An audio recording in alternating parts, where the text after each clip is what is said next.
Bonjour à toutes et à tous, soyez les bienvenus, heureux de vous accueillir ici au Labo, qui est un peu le moteur de la vie numérique en région Centre-Val de Loire. C'est parti pour 2 heures de live où on vous donnera des conseils pour bien naviguer sur les réseaux sociaux, mais également apprendre à protéger vos données en compagnie d'experts, mais également de témoins de l'actualité qui vous livreront leur expérience sur les réseaux sociaux. Je ne serai pas seul durant ce live, nous accueillerons pas mal de personnalités et là encore vous le verrez, on vous donnera plein de conseils. Cet événement, il est organisé en partenariat avec les Human Tech Days et l'idée de cet événement, c'est de faire en sorte de fédérer l'écosystème numérique de la région Centre-Val de Loire, mais également de promouvoir les acteurs et plus largement la culture du numérique dans la région. On accueille notre première invitée. Elle nous fait l'honneur de sa présence. Elle s'appelle Madame Fanny Pidou. Elle est conseillère régionale du Centre-Val de Loire, déléguée à l'égalité femmes-hommes, le handicap et la lutte contre les discriminations. Bienvenue.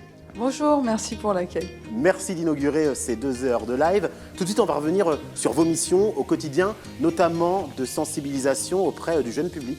Effectivement, le lycée, la région a en charge les lycées et du coup l'accompagnement des jeunes pour qu'ils apprennent bien à l'école dans les meilleures conditions, mais également pour avoir des actions en dehors du contenu pédagogique et aller vers des sensibilisations sur des thématiques liées à l'égalité, la discrimination et aussi et lutter contre les faits de violence. Donc la région est fortement mobilisée et accompagne les jeunes et aussi les équipes pédagogiques pour déployer ces actions et ça nous tient à cœur finalement de nous inscrire en tant que partenaire des acteurs institutionnels, du monde judiciaire pour lutter contre les faits de violence. Et on se le disait tout à l'heure hors antenne, c'est que ces faits de violence, qu'elles soient conjugales, mais également le cyberharcèlement, ça a explosé durant le confinement.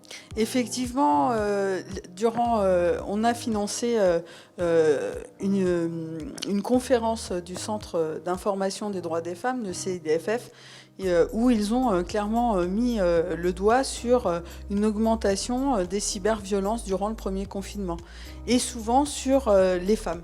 Les premières victimes de ces cyberviolences, c'était les femmes. On est allé vers une augmentation de l'ordre de 30%. Donc ça peut être du harcèlement. Donc effectivement, des vidéos, des captations, du son, des relances contre le gré. Mais c'est aussi l'effet de violence, ça peut être aussi prendre le téléphone, aller fouiller, regarder ce qui s'y passe et ensuite ça peut donner lieu à d'autres reproches et d'autres être enfermé finalement dans sa situation et être encore plus en difficulté. Et le confinement n'a pas aidé dans le contexte de violence. Et ce dont on se rend compte finalement, c'est que ce soit pour le cyberharcèlement, les violences conjugales, la discrimination, c'est les mêmes ressorts en jeu.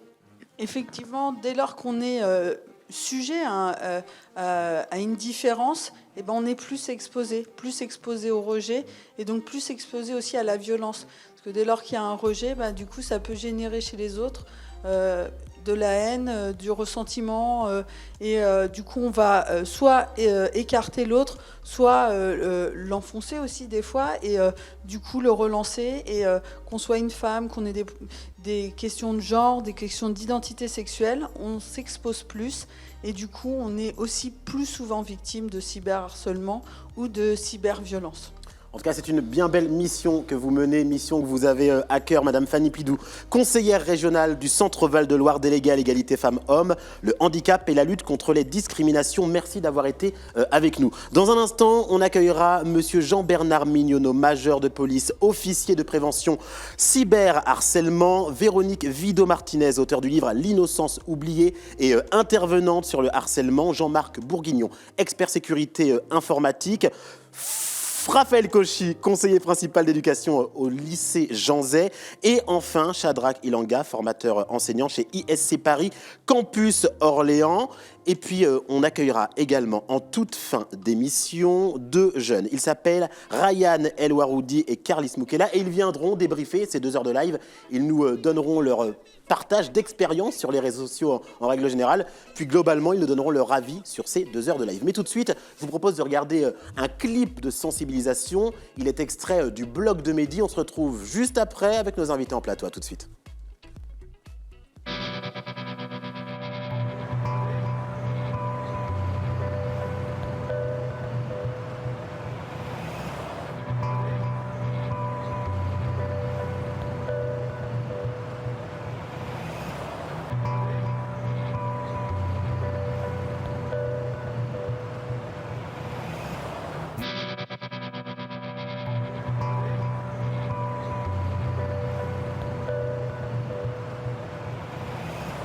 Moi, c'est Mehdi, j'ai 15 ans. J'ai 529 amis sur Facebook, un compte Twitter, mes pages sur MySpace et Dailymotion, et évidemment, j'ai mon blog. Franchement, ça claque. Ma vie, mes potes, la zik, mes kiffs, des news, il y a de tout pour tout le monde. Tout ce que vous avez toujours voulu savoir sur le collège Jean Lumière, sans censure et en live. Juliette, Margot, toujours aussi assoiffée. Léo et Justine. En l'occurrence, Justine, c'est la copine de Robinson. Mon pauvre Robinson, tu connais le dicton, hein. Malheureux en amour, heureux au jeu, donc profite. Augustin et Julien, fumant l'herbe de papa, hein. 100 € et je l'enlève. Et pour finir, la grosse, l'énorme, la monstrueuse, j'ai nommé Lulu, la grâce de la Grèce, en toute sa splendeur. Bâtard, vas-y, t'étais à la soirée de terminale, j'ai vu ça sur ton blog. Il y en a que ça énerve, ça fait des envieux. Moi j'aime bien, c'est cool. Mais ça peut être chiant aussi quand t'as un blog. Tous les gens que tu connais pas qui viennent te parler, même ceux que t'as pas choisis. Dis-moi, j'ai vu sur ton blog qu'on est allé au ski au même endroit. Ah ouais? Ouais, faudra qu'on se voit la prochaine fois. Bah ouais, avec plaisir. Trop de succès tue. Quel blog, tu les enchaînes tout un peu. C'est pas possible. Et aujourd'hui, la vidéo trash du moment, en live et en exclusivité, réalisée par mon pote Max et postée par votre serviteur.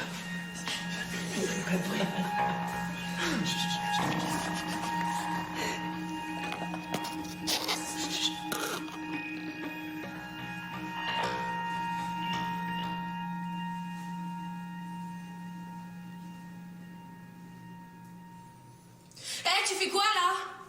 Tu... Pars, c'est quoi ce bordel?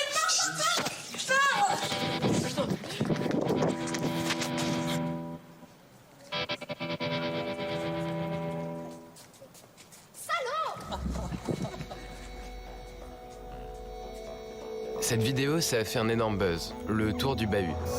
Le lendemain, à la pause, ils sont tous venus m'en parler. Notoriété maximum. La grosse moche, je crois qu'elle va pas s'en remettre. Bonjour Mehdi. Ouais. Bonjour police, fais le siège gentiment au poste s'il te plaît. Qu'est-ce que j'ai fait? On t'expliquera. Eric, on t'expliquera le commissariat. C'est pas vrai, c'est de la merde. C'est une histoire de blog, de vidéos. On va prévenir tes parents, ils nous rejoindront sur place. Tes parents? Oui, tes parents. Ah ouais, t'es mineur, faut bien que tes parents ils viennent avec nous.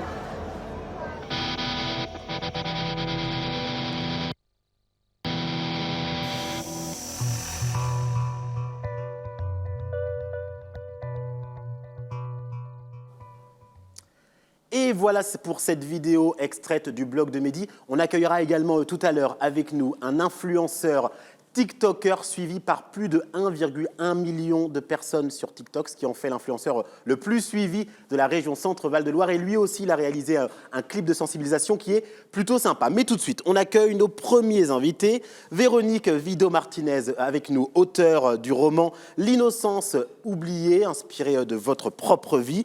On évoquera avec vous l'impact sur la famille que peut avoir le harcèlement scolaire. Vous animez également des ateliers de sensibilisation et de prévention. Avec nous et à vos côtés, Major Jean-Bernard Mignonneau, officier de police et référent cyberharcèlement. Grâce à vous, on posera le cadre juridique. Je rappelle que vous intervenez régulièrement auprès du jeune public dans les collèges et les lycées. Merci d'avoir été avec nous. On va commencer par Monsieur Mignonneau. Peut-on revenir de manière précise sur ce qu'est le cyberharcèlement et ce qui le différencie du harcèlement scolaire, par exemple? Le cyberharcèlement découle du harcèlement.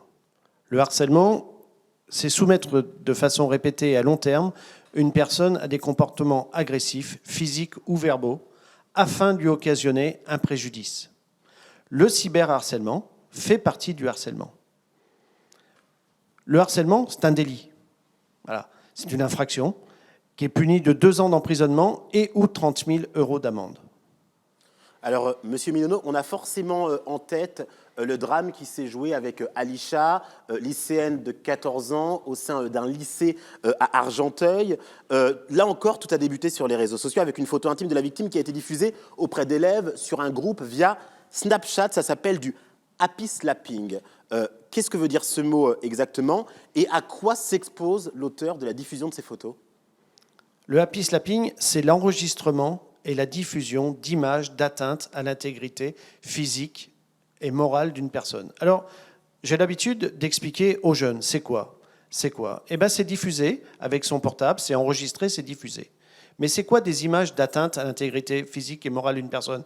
Ça peut être filmer quelqu'un, comme on le voit dans le film, aux toilettes. C'est filmer une bagarre. C'est filmer de la violence et de le diffuser. Ou filmer quelqu'un à son insu. Voilà. Et là encore, à quoi s'expose l'auteur des faits? Le happy slapping, celui qui enregistre, celui qui diffuse, celui qui transmet, c'est la même sanction.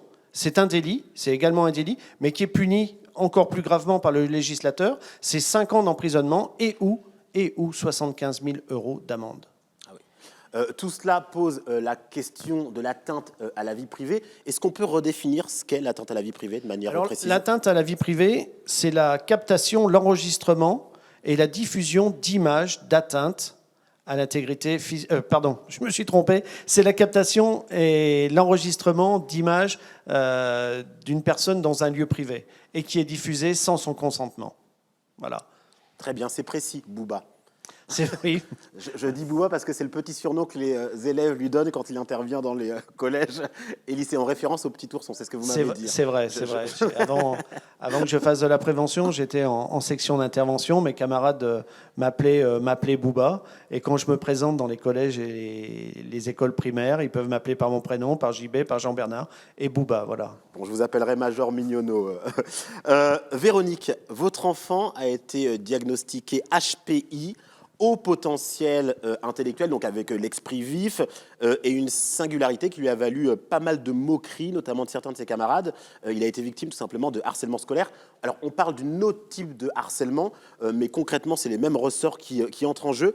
Comment est-ce que vous avez réalisé que votre enfant était en souffrance et est-ce qu'il y a eu des signes avant-coureurs?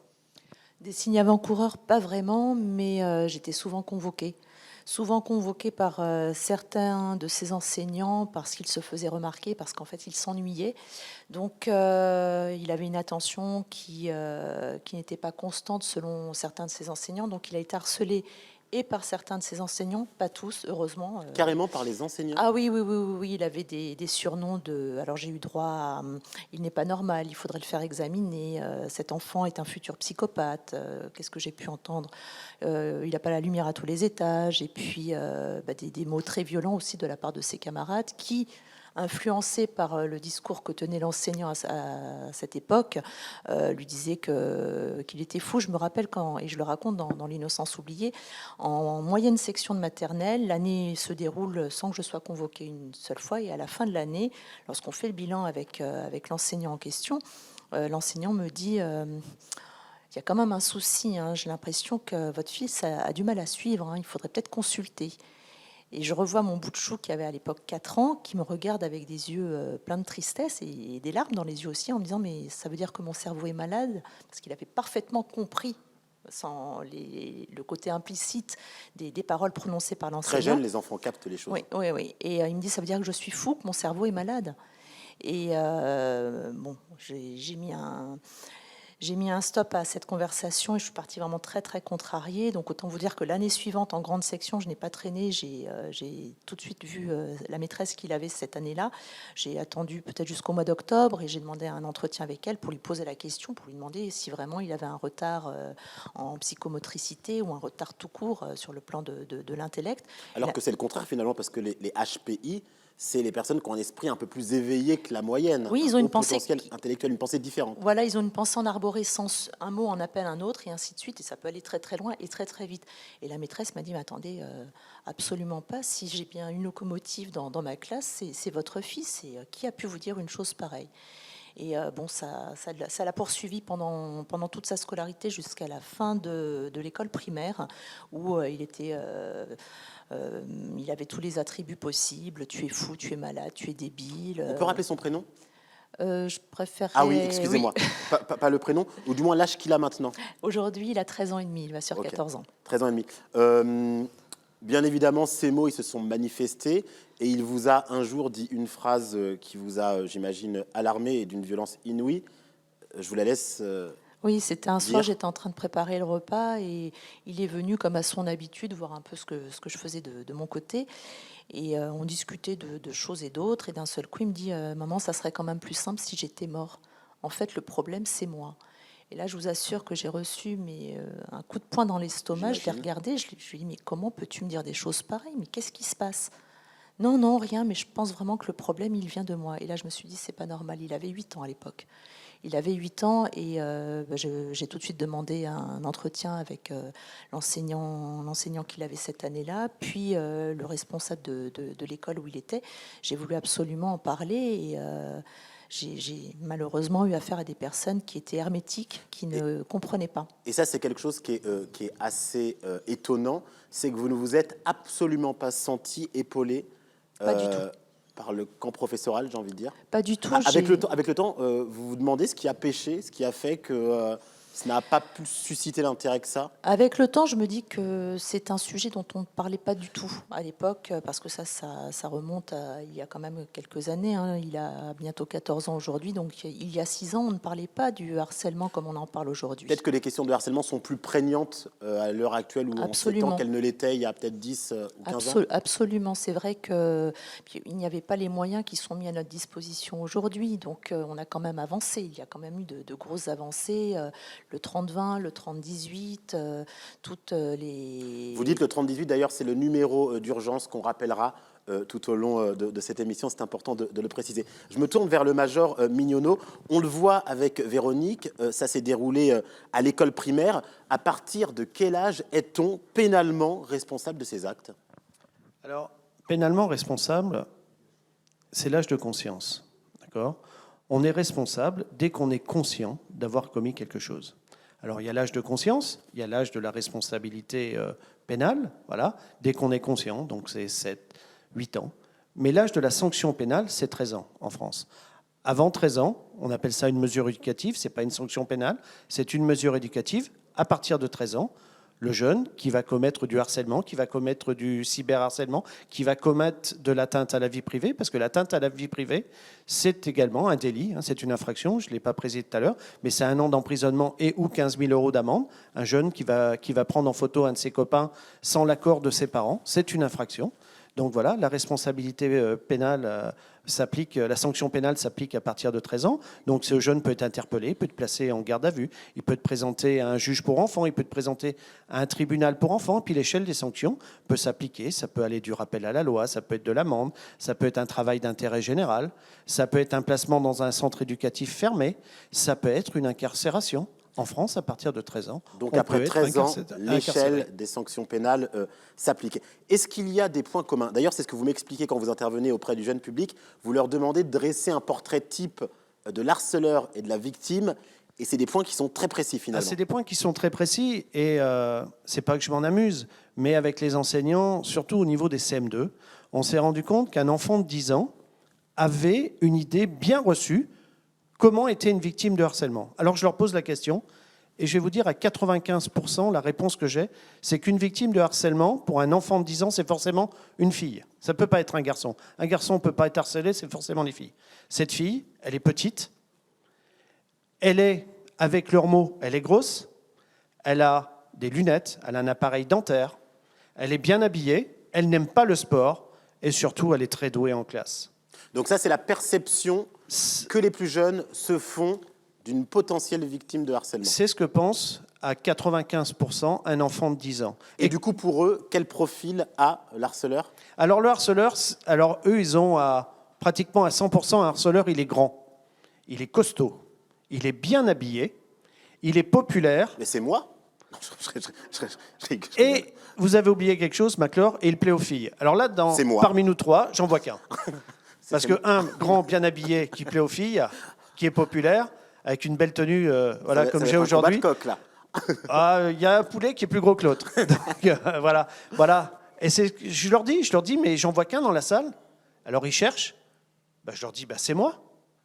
Non. Bouba, t'es policier, tu peux pas être harceleur. Et donc là, c'est l'idée de ne pas se fier aux apparences. Exactement, parce que un harceleur, c'est comme une victime, ou une victime, c'est comme un harceleur. Ça peut être n'importe qui. Mais par contre, je leur pose toujours la question. Il y a une différence essentielle entre un harceleur et une victime. Je lui dis, le harceleur a quelque chose que la victime n'a pas. Et ils me répondent tous à 100%, c'est le pouvoir. Ben non, ce n'est pas le pouvoir que le harceleur, c'est le choix. Parce que la victime n'a choisi pas d'être victime. Par contre, c'est le harceleur qui choisit de faire du mal aux autres. La victime, elle subit. Par contre, c'est lui le harceleur, qui va pourrir la vie d'une personne. Et malheureusement, on sait que, entre guillemets, ce pourrissement, même si j'aime pas le mot, ça peut conduire jusqu'à quoi, le harcèlement? Malheureusement, ça peut conduire Aïcha, parfois au pire. Jusqu'au suicide. Là, Aïcha, c'est un meurtre. Mais malheureusement, ça peut conduire au suicide. Et pour des parents, le suicide d'un enfant, il n'y a rien de pire. C'est la pire des choses qui peut arriver à des parents. Vous me rappeliez ce que représentait le suicide en termes de morts chez les plus jeunes. J'ai été assez impressionné par les chiffres que vous m'aviez donnés. Vous voyez, en France, tous les ans, c'est 20 000 morts par suicide.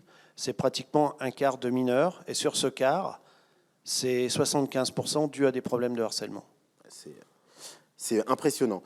Lorsque l'on est témoin d'une situation de harcèlement, bien évidemment, il faut le signaler. Pas toujours évident pour les plus jeunes. Comment est-ce qu'on s'y prend concrètement? Témoigner, c'est pas facile. Parce que le témoin, il a peur d'être victime. Il a peur d'être montré du doigt. Il a peur de devenir la balance, comme j'entends tous les jours. Alors je leur dis, c'est quoi une balance? Alors à part l'objet qui sert à peser le signe astrologique, mais c'est quoi une balance? C'est quoi un témoin? Pour moi, un témoin, c'est ce que je leur explique, c'est un super-héros. Et puis, je leur pose toujours la question, la balance, c'est le symbole de quoi? C'est le symbole de la justice. Eh oui. Et être une balance, c'est faire respecter la justice. En fait, c'est respecter la loi. Et c'est aider quelqu'un, parce que la victime, ça peut être son petit frère, ça peut être sa petite sœur. Ouais. C'est important de pouvoir identifier et de s'identifier. Véronique Vino-Martinez, vous êtes auteur donc du livre L'innocence oubliée, qui relate un pan de votre vie. C'est romancé, mais on va dire que c'est inspiré de faits réels. Pourquoi vous êtes lancé dans l'écriture de ce livre? Quand j'étais petite, j'avais deux rêves, hôtesse de l'air et écrire un livre. J'y suis arrivée. C'est vrai que vous êtes hôtesse de l'air. Oui, tout à fait. Donc déjà pour poser les bases. Et pourquoi écrire sur ce thème? Parce que j'étais en grande souffrance quand j'ai découvert tout ce que mon fils subissait quasiment au quotidien. Et à cette époque, on commençait à parler de malheureusement trop de drames, trop de suicides d'enfants qui ne voyaient pas d'autre issue à leur souffrance que de mettre fin à leur jour pour sortir de l'enfer qu'ils vivaient. Et je me suis dit, non, c'est pas possible, il faut déjà taper du poing sur la table pour dire que la différence n'est pas une fatalité, que justement la différence, c'est ce qui nous permet à tous d'avoir nos points forts, nos points faibles, nos distinctions, nos attraits. Et je voulais donc dénoncer ce rejet de la différence qui m'horripilait. Et puis je voulais aussi taper du poing sur la table sur cette espèce d'inertie qu'il y avait à l'époque autour du harcèlement, parce que c'était encore trop tabou, on n'osait pas en parler. Forcément, si les parents disaient quelque chose, ils cherchaient des histoires. Les histoires entre enfants, c'était des gamineries, des jeux d'enfants. Vous avez été précurseur en un sens, parce que je crois qu'il y avait très peu de... Il y a eu d'autres livres qui sont sortis, notamment De la rage dans mon cartable de Noémie Agrohan, qui a fondé Génération Solidaire en 2013.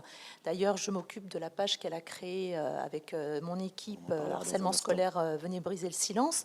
Donc Noémie Agrohan a déjà écrit, puis il y a d'autres personnes également, Jonathan Destin qui a décrit aussi son histoire, Le jour où j'ai brûlé mon cœur. Non, il y a pas mal de livres. Celui-ci, si vous voulez, la différence, c'est que hormis le harcèlement et un petit peu de cyberharcèlement également à la fin du roman, il y a aussi une histoire de famille, parce que c'est ce qui a sauvé mon fils. S'il est sorti guéri de ses blessures, si aujourd'hui il va bien, si aujourd'hui lui aussi il apporte son aide à d'autres enfants, parce qu'il l'a déjà fait plusieurs fois, il fait partie des JSP, donc vous voyez, il est resté du bon côté de la barrière. C'est fou, comme d'une... je veux dire, c'est pas d'une faiblesse, mais comme d'un mauvais moment de vie, on peut en faire une force. Comme une sorte de résilience, tout exactement. à fait.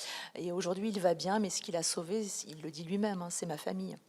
Vous avez décidé de vous engager sur les réseaux sociaux, notamment sur le cyberharcèlement, en partageant des conseils et des témoignages. Vous orientez ceux qui traversent les mêmes situations pour les aider à rompre cette spirale horrible. Vous croyez beaucoup au rôle que peuvent jouer les anciennes victimes. Et quand vous nous parlez de votre fils qui s'est lui-même engagé, on est tout à fait dans cette idée. Tout à fait, tout à fait. Donc oui, quand j'ai sorti L'innocence oubliée, j'ai été mise en contact avec des personnes qui travaillaient donc sur la page harcèlement scolaire, venez briser le silence, également sur une autre page qui s'appelle Association de lutte contre le harcèlement FR.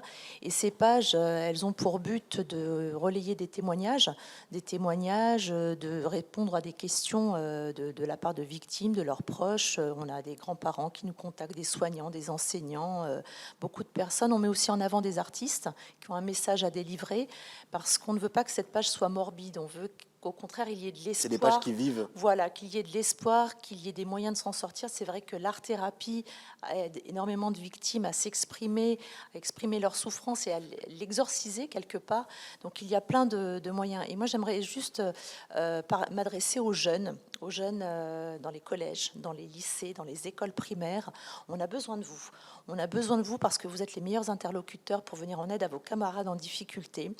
À travers les interventions que je peux faire, je m'aperçois que les enfants ont encore du mal à accorder leur confiance à un adulte, du mal à s'adresser à l'adulte de peur d'être ridiculisés ou balayés d'un revers de la main. On a besoin d'ambassadeurs, on a besoin d'enfants qui se font le relais, qui vont au secours de leurs camarades et qui servent un peu d'agents de liaison entre le corps enseignant, le corps encadrant et ces enfants. Et on a vraiment besoin d'eux, parce que je pense que c'est l'une des solutions pour faire reculer le harcèlement au milieu scolaire. Une victime qui parle, c'est un héros. Un témoin Absolument. qui parle, c'est un super-héros. Et une victime qui parle, c'est 80% du problème qui va être réglé. Effectivement. Rapidement. Voilà. Parce qu'on a beaucoup d'enfants, beaucoup de jeunes qui n'osent pas parler, parce que comme le dit Véronique, ils n'ont pas confiance aux profs, ils n'ont pas confiance aux parents, ils n'ont pas confiance à un policier. Parce que ce que l'on pense quand on est gamin, on ne pense pas la même chose à 20 ans et on ne pense pas la même chose à 40, et encore moins à 50. Je terminerai par cette question avec une réponse courte, si possible, vu qu'on arrive au terme de cet entretien. Avec vos expériences différentes, comment est-ce qu'on rompt la spirale du harcèlement? Monsieur Mignonneau? Il faut que les jeunes fassent confiance aux adultes. Un prof, c'est vrai, pour eux, ils pensent qu'un prof, c'est là pour mettre des mauvaises notes. Un prof, c'est là pour les embêter. Un CPE, c'est là pour les punir. Un policier, c'est pour les embêter. Non. Un prof est là pour les aider. Un CPE est là pour les conseiller. Un policier est là également pour les protéger. La loi est avec eux. La loi est là pour les protéger et la loi est là pour punir les harceleurs. Il faut que les victimes parlent. Et c'est pas de leur faute s'ils ont été victimes. Ils n'ont pas eu le choix. Donc, il faut absolument qu'ils parlent. Moi, je dirais simplement pour apporter un autre regard sur ce que M. Mignonneau vient de dire, c'est qu'une victime, si elle pense que par culpabilité, par honte ou par peur, elle doit absolument se taire pour que le problème disparaisse, le problème ne va pas disparaître et elle n'y arrivera pas seule. Donc tournez-vous vers qui vous voulez, un voisin, un proche, un ami, un cousin, le corps enseignant, la police, qui vous voulez, mais parlez, parce qu'ensemble, on est plus fort. C'est quand même un slogan qui a été repris par le ministère de l'Éducation nationale dans sa campagne de prévention contre les violences à l'école. Et c'est vrai, ensemble, on est plus fort. On terminera par ces mots. Ensemble, on est plus fort. Merci à vous, Major Jean-Bernard Mignonneau, d'avoir été avec nous, mais également Véronique Vido-Martinez. Je rappelle que votre livre, L'innocence oubliée, est toujours disponible. Pour celles et ceux qui nous rejoignent, bienvenue. Vous êtes au cœur de 2 heures de live où on va vous donner des conseils pour mieux naviguer sur les réseaux sociaux, mieux les appréhender, mieux apprendre à protéger vos données personnelles grâce aux différents témoignages de nos invités. Tout de suite, un petit clip de sensibilisation avec Maître John à l'intérieur. On se retrouve juste après. Merci d'être avec nous.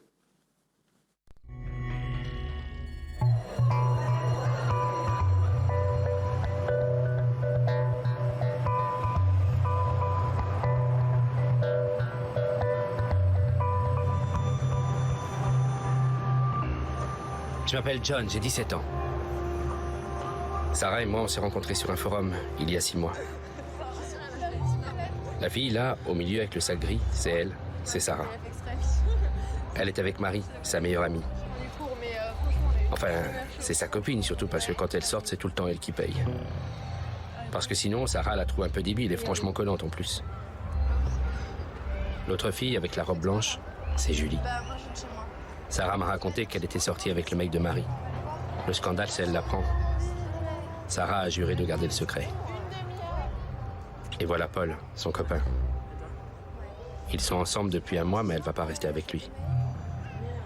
Elle m'a dit en rigolant qu'il pue de la gueule et qu'en plus, il assure pas vraiment, si vous voyez ce que je veux dire. S'il savait qu'elle m'a raconté ça, je crois pas que ça le ferait rire, lui. Ça, c'est Jérémy, son petit frère. Il a 11 ans. En réalité, c'est pas son frère, mais il le sait pas. Ça serait con qu'il l'apprenne, le pauvre. Je ne sais pas s'il s'en remettrait. Les parents de Sarah ne savent pas qu'elle a découvert cette histoire en fouillant dans leurs affaires. Avec mon iPod. Depuis, c'est chaud entre eux. Sarah leur en veut. La musique. Tu me demandes avant de prendre mes affaires. Bah non. Tu me demandes, tu me rends mon iPod. Allez, s'il te plaît, mon iPod. Avec Sarah, on est tout de suite devenus amis. On s'est trouvé plein de points communs. La musique, les séries et les trucs du bahut. Elle s'est mise à tout me raconter, ses secrets, ses histoires. Je suis devenu son confident. Je lui ai donné des conseils, elle avait confiance en moi. On chattait tous les jours sur Internet, elle m'a envoyé des photos d'elle et de ses copines. C'est vrai qu'elle est belle, Sarah. À un moment, je lui ai mis un peu la pression. Je lui ai demandé une photo d'elle toute nue, sinon je balançais tout. Sarah, ça fait combien de temps que t'as reçu ce texto? J'ai reçu ce matin. Et c'est tout ce que tu sais qu'il s'appelle Maître John, c'est tout. C'est un pseudo qu'on utilise, on utilise tous des pseudos, c'est tout. Donc tu sais pas ni son prénom, ni son nom de famille, ni où il habite? Non. Et ça veut dire quoi? Sinon je balance tout. Je balance tout quoi? Parce que j'ai tout raconté, toute la vie de mes potes. Mais t'as raconté quoi? C'est quoi toute la vie de tes potes? Putain, mais ça raconte tout, mais je suis tellement dans la merde, quoi. Sarah, écoute. Et maintenant que tu en as parlé, on va trouver une solution. Mais tu ne peux pas régler cette histoire toute seule et moi, je peux pas la régler avec toi. Mais bon, j'ai rien fait de mal. Les filles aujourd'hui, vous savez ce que c'est. Elles cherchent, c'est elles qui cherchaient. Elle m'a envoyé des photos. Dans le feu de l'action, j'ai répondu. Mais bon, moi, j'y ai pas touché à cette gamine. On était comme ça en relation. Alors bon, c'est vrai que moi, j'ai dit... j'ai un peu triché sur mon âge. Hein. Je dis un peu moins que mon vrai âge. Un peu moins. Bah, je dis moins, quoi. Je dis, Vous avez quel âge? Parfois, je dis comme ça, mais pour plaisanter, je dis 17 ans. Et vous avez quel âge actuellement? J'ai plus. Plus, c'est-à-dire? J'ai 48 ans. Ah oui, ça fait beaucoup plus.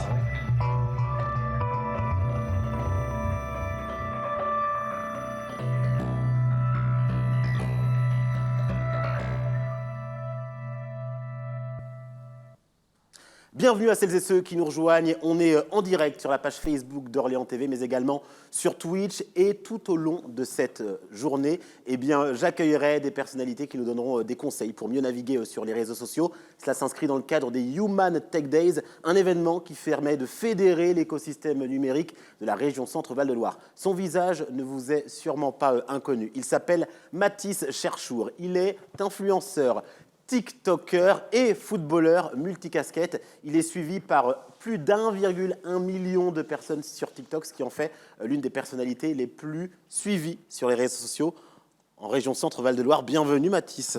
Bah merci Maclore. Aussi étudiant, il faut le rappeler, c'est important. Étudiant, c'est important de le préciser. Étudiant en quoi? En fac de sport à Orléans. Étudiant en fac de sport à Orléans, STAP. Troisième année, c'est très précis. Mathis, comment est née ton envie de partager ta vie sur les réseaux sociaux et d'avoir cette belle communauté? Bah du coup, comme je te disais, comme tu viens de dire, je suis footballeur et étudiant. Du coup, ça me prenait énormément de temps. Et en fait, pendant le confinement, comme à peu près tout le monde, tout a été arrêté. Le foot, j'avais plus d'entraînement. Les études, c'était des cours à la maison, donc forcément, j'avais énormément de temps. Donc, faut bien faire quelque chose de son temps. Et l'application TikTok, je l'ai découvert pendant le premier confinement, au mois d'avril, je crois. Et là, j'ai vu directement que c'était une application très drôle, tout simplement. Et je me suis dit, pourquoi pas faire des vidéos aussi. Donc au début, j'ai fait des vidéos pour m'amuser, tout simplement, qui n'ont pas tellement marché, ça n'a pas buzzé, quoi. Ouais. Et un soir, j'étais avec mes potes, on était sur Snapchat, une autre application, où on discutait, on se racontait des souvenirs du collège, on rigolait, on trouvait ça trop marrant. Et je me suis dit, mais attends, j'ai TikTok, ça c'est trop drôle, il faut que je le raconte, quoi. Du coup, je suis parti, j'ai fait une vidéo dessus, le collège, on en parle ou pas, ma phrase, on en parle ou pas, qui est... C'est devenu ton gimmick, ça. Voilà, on la retrouve dans pas mal de tes vidéos, mais tu ne la dis plus. Je ne la dis plus, ouais, j'ai changé de... Faut bien évoluer, enfin bref. Et du coup, j'ai fait ça, et ça a buzzé. En 24 heures, j'ai fait une vidéo, elle a fait 500 000 vues. C'est devenu viral, c'est ce qu'on appelle un buzz. Ouais, voilà, c'est ça. Ça a fait un buzz et du coup, après, on se prend au jeu et on a envie de continuer tout simplement. Alors, c'est impressionnant hein, quand on entend les chiffres. 1,1 million de personnes sur TikTok.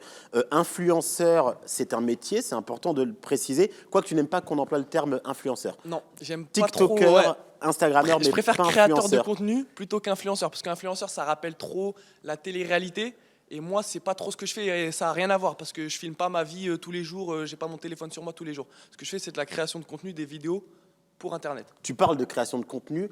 Qu'est-ce que ça représente en termes de charge de travail? Bah, on peut dire vraiment que c'est un réel travail parce que ça prend énormément de temps. Déjà, il y a l'écriture avant les vidéos, il y a le tournage des vidéos et ensuite il y a le montage des vidéos. Donc, Et tu fais tout seul en plus. Et je fais tout seul, donc ça prend énormément de temps.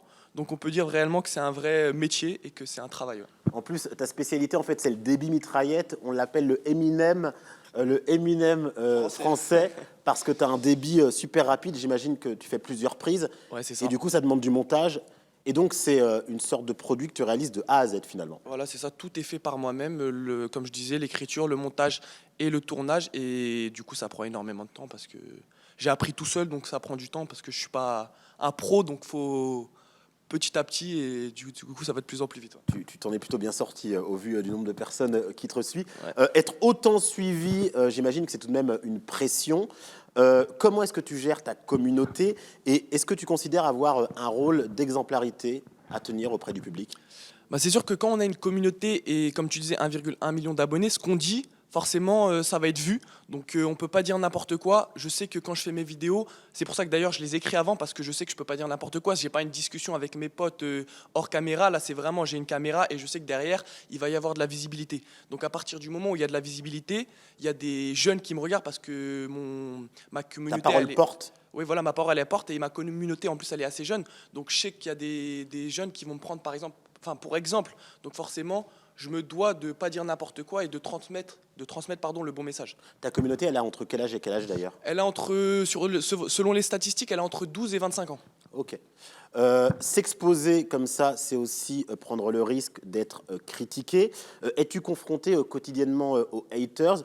Comment ça se manifeste et comment tu y fais face surtout? Bah évidemment, quand on a une communauté, forcément, il y a des gens qui nous aiment et il y a des gens qui nous aiment pas. Ça, c'est une certitude, comme dans tous les gens qui sont médiatisés, ils ont forcément des gens qui les aiment et qui les aiment pas. Donc moi, c'est pareil. J'aime bien dire le fait qu'en gros, on reçoit de l'amour par excès et de la haine par excès. C'est que les gens sur Internet, ils n'ont pas de limite. C'est-à-dire que quand ils vont dire qu'ils aiment bien nos vidéos, ils vont dans l'excès, oui, j'adore ce que tu fais, je t'adore, alors qu'ils ne me connaissent pas. Et quand ils vont pas aimer une de mes vidéos, ils vont me le dire direct, je te déteste, tu mérites de mourir. Enfin, vraiment des trucs de malade, tu vois. Tu me parles de ce genre de phrase, tu mérites de mourir, c'est d'une violence inouïe. Toi, comment tu le vis personnellement? Est-ce que ça peut t'impacter, toi? Parce que tu es quand même, j'allais dire, un être humain. C'est des phrases qui font mal. En vrai, ça ne m'impacte pas trop à partir du moment où il y en a énormément des messages. Donc à partir du moment où, au début, quand tu commences, tu reçois un message comme ça te pique un peu parce que tu débutes, c'est le premier, etc. Mais à partir du moment où tu sais que par jour, tu vas recevoir des centaines de messages, ça ne te fait plus rien parce que tu les lis même plus, en fait. Donc, Et ces personnes-là qui te critiquent ou qui vont insulter, c'est des personnes qui ont des vrais comptes? C'est des personnes qui ont des comptes Il y a des vrais cachés? comptes, il y a des faux comptes, il y a de tout, mais la plupart du temps, ouais, c'est vrai qu'ils se cachent derrière un faux compte où tu regardes le compte, il y a 0 abonné, 0 abonnement, mais même pas de photos, mais il y a des insultes et voilà. Est-ce que tu essayes d'interagir avec ces personnes ou tu te dis juste non, je ne leur parle pas? Moi, je réponds que aux messages positifs, les messages négatifs, je laisse couler. T'as bien raison. J'imagine qu'il t'arrive qu'on te reconnaisse dans la rue. Comment se comportent les personnes quand elles passent du virtuel au réel? Elles essayent de te toucher? Comment ça se passe? Non, ils n'essayent pas de me toucher, mais en tout cas, on parlait des haters. J'ai pas encore eu des haters qui m'ont reconnu dans la rue et qui m'ont insulté ou menacé ou frappé. Donc pour l'instant, les seules personnes qui m'ont reconnu dans la rue, ça a toujours été positif et c'était super et agréable de rencontrer des gens comme ça. Parce que quand on fait des vidéos sur Internet, on ne se rend pas forcément compte qu'en face, on a des vrais gens. Parce que nous, ce qu'on voit, c'est des chiffres. Donc on ne se rend pas compte que derrière, il y a vraiment des gens qui ont un compte et qui regardent nos vidéos. Et c'est pour ça que quand on se fait reconnaître dans la rue, ça fait quelque chose, c'est différent. C'est différent. Tu dis que tu en vis. Comment est-ce qu'on vit à l'heure actuelle du métier de TikToker ou d'Instagrammeur? Comment est-ce qu'on gagne de l'argent? Déjà, il y a la visibilité. En fait, TikTok, j'ai un contrat avec TikTok qui me verse un salaire chaque mois en fonction de mes vues. D'accord. Pareil sur YouTube. Et Instagram, c'est pas rémunéré, mais sur TikTok et Instagram aussi, ce qu'on peut faire, c'est des placements de produits. Donc en fait, on a des contrats avec des marques où on place les marques, on fait de la publicité, donc comme à la télé, de la pub pour les marques. Et les marques, elles nous rémunèrent sur la vidéo qu'on va leur faire pour les... Ok.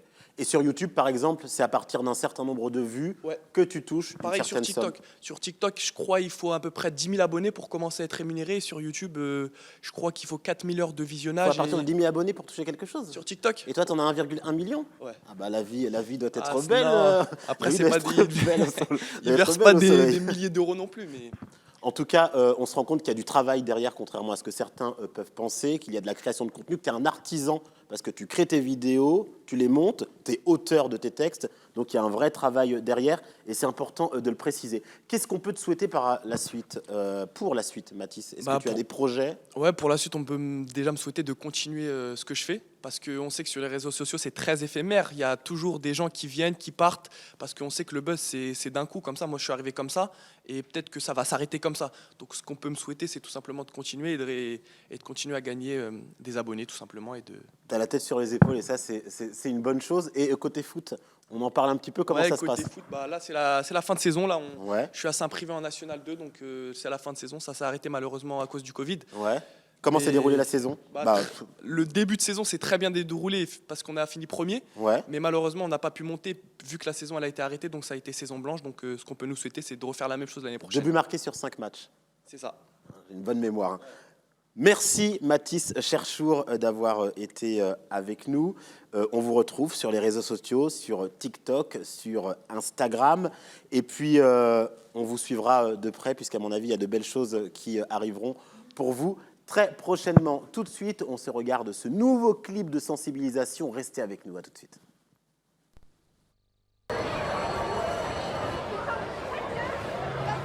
C'est lui.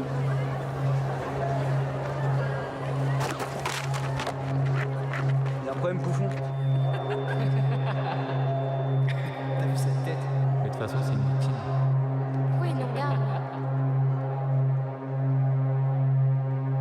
Depuis plusieurs semaines, que ce soit dans la cour ou dans la classe, Maëlle subit de la part de groupes d'élèves moqueries et insultes qui nuisent à son moral et à son travail.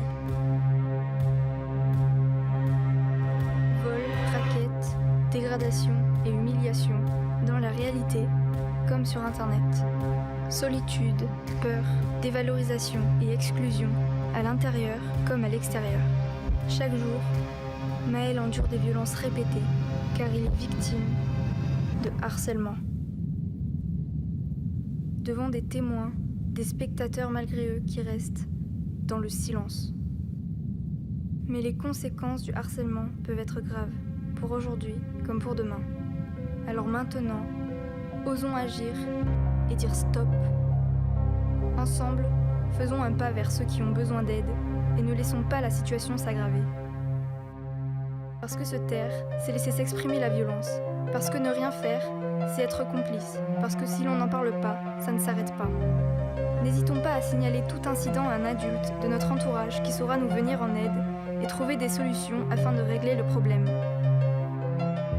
Ou appelons le 30-20 pour en parler librement à des professionnels. Cessons d'être spectateurs et devenons les acteurs d'un avenir meilleur dans la confiance. Parce que le harcèlement, c'est ensemble qu'on l'arrête. Bienvenue à celles et ceux qui nous rejoignent au cœur du labo, qui est un peu le moteur de la vie numérique de la région Centre-Val de Loire pour cet événement organisé en partenariat avec The Human Tech Days, un événement qui, lui, fédère l'écosystème numérique de la région. Il est également un point de repère, une manière de promouvoir les acteurs, mais également plus largement la culture du numérique dans la région. À mes côtés, Monsieur Cauchy, vous êtes conseiller principal d'éducation au sein du lycée Jean Zay, formateur Clémy Orléans-Tours. Vous avez une double approche puisque vous intervenez auprès du jeune public en collège et en lycée. Merci d'être avec nous. Mais également, Shadrach Ilanga, vous êtes formateur, enseignant chez ISC Paris Campus Orléans. Vous avez lancé un concours d'art oratoire. Vous connaissez donc mieux que quiconque le poids des mots et la manière dont ils peuvent affecter. On va commencer avec Monsieur Cauchy. D'après vous, les problèmes de cyberviolence sur les réseaux sociaux sont généralement le prolongement de conflits déjà existants. Et d'ailleurs, vous nous expliquez que le harcèlement, il existe depuis longtemps. C'est juste la forme qui a changé finalement. Oui, alors effectivement, quand on aborde cette thématique, à mon avis, il y a deux choses vraiment à retenir. D'une part, c'est que effectivement, ces situations, ces conflits, ces propos violents, ces situations de harcèlement ne sont pas nées avec les réseaux sociaux. On peut rappeler rapidement que la naissance et l'essor de l'usage des réseaux sociaux, c'est 10-15 ans en arrière de 2021. Or, ces situations problématiques, on peut le dire, à traiter, existent depuis bien plus longtemps. Les petits mots glissés dans les casiers des élèves, dans les trousses, dans les sacs. Voilà, les réseaux sociaux n'étaient pas là et pourtant ces propos existaient.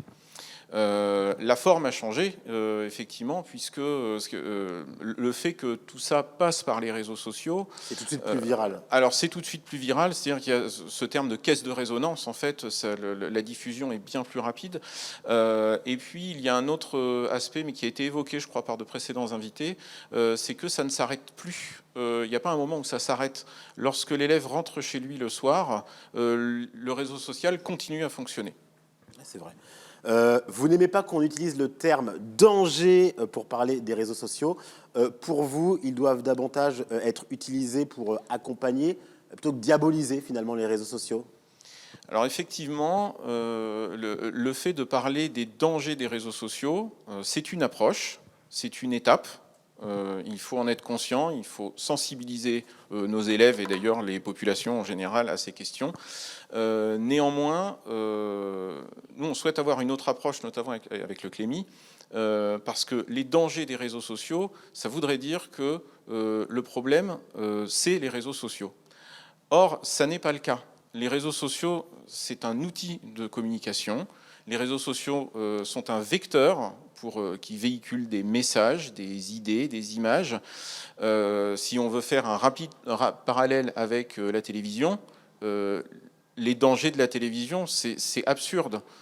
Si j'allume la télévision et qu'il y a un excellent film ou une très bonne émission, il n'y a rien de dangereux. Si je tombe sur une émission qui véhicule des propos homophobes, discriminatoires ou autres, enfin des propos qui n'ont pas leur place, voilà. Donc les dangers des réseaux sociaux, il faut, à notre avis, sensibiliser les élèves là-dessus, mais arriver à dépasser cette vision des choses pour aller vers une démarche éducative, pour éduquer à. Alors, Monsieur Ilanga, on le voit, sous couvert de l'anonymat, les personnes peuvent employer des mots blessants, malveillants. Ça dit quoi de ces personnes? C'est un exutoire? Alors, avant même de répondre à cette question, j'aimerais déjà poser les mots sur le rapport à la parole avec l'identité d'un individu. Je vais vous le donner à travers cette image. C'est la chenille qui devient papillon. La chenille, si on observe bien son quotidien, la chenille, elle est dans un état laborieux, dans une précarité situationnelle, et dès lors qu'elle devient papillon, elle a plus de liberté. C'est un peu la jointure qui se passe entre la pensée et la parole. C'est-à-dire que la pensée, c'est ce que l'on a à l'intérieur de nous, et ce sont ces convictions qui nous animent tous les jours et qui peuvent être connues par les gens à travers l'expression. Et l'expression, c'est par le biais de la parole. Maintenant, on parle d'une plateforme, on parle de plateforme virtuelle où des individus posent des mots, et ces mots ne sont que le reflet de ce qu'ils sont. Mais justement, quand vous dites que ces mots ne sont que le reflet de ce qu'ils sont, est-ce que justement le fait d'être anonyme ne va pas générer peut-être une autre personnalité ou quelque chose d'autre? Et c'est là où j'allais en venir, avec des paramètres qui leur permettent de quelque part déguiser ou du moins camoufler leur identité. Et dès lors, une fois qu'on sait qu'on ne peut plus nous voir, c'est semblable à l'attitude que l'on a devant notre miroir. C'est un comportement qui est parfois reptilien, un comportement qui est parfois violent, et en fait qui est juste l'expression d'une liberté, et qui souvent peut tendre vers une certaine violence dans les mots, dans les propos. Et ce qui est intéressant à voir, c'est que la transition entre la pensée et la parole, c'est aussi une transition qui mène entre la parole et l'action. Nous sommes aujourd'hui 7 jours après. On se rend compte d'ailleurs que cette frontière semble de plus en plus poreuse entre ce que les jeunes peuvent vivre dans leur sphère privée et ce que ça va engendrer dans la vraie vie, la vie de tous les jours. Et justement, tout cela dû à quoi? Dû on va dire, à la preuve sociale, à la masse, à l'influence des gens autour de nous. Je ne vais pas être dans un commentaire complètement négatif et pessimiste du réseau social ou du monde virtuel. Mais il y a une réalité qui est que le monde virtuel, c'est aussi un monde réel, en fait. Et le monde virtuel, ce n'est pas un monde en tant que tel, ce n'est pas une finalité, c'est un moyen et c'est qu'une projection sur ce qui se passe réellement. Aujourd'hui, nous sommes 7 jours après la mort de Marjorie. Alors Marjorie, pour ceux qui ne savent pas, c'est une fille de 17 ans qui s'est fait poignarder par un gamin de 15 ans. Et l'histoire voudrait qu'elle venait défendre sa petite sœur. C'est bien ça, elle venait défendre sa petite sœur qui se faisait harceler dans les réseaux sociaux. Aujourd'hui, je me suis un peu attardé sur ce cas-là et j'ai écouté l'avocat. Il avait quel âge Jeune. Il avait 15 ans. 15 ans. Il avait 15 ans. J'ai écouté l'avocat du jeune meurtrier qui explique vraiment, en toute objectivité, que même le gamin qui a fait cela est victime de ce qu'il a fait. Il y a eu plusieurs faits qui ont ramené à cela.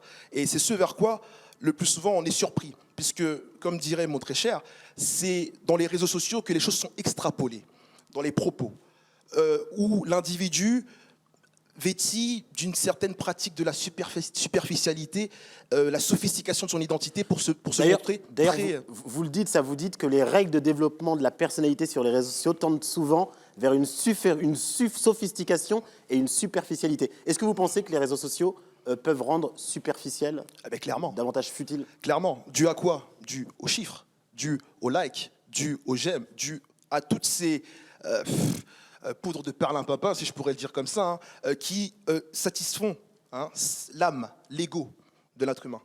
Vous avez envie de réagir, Monsieur Cauchy?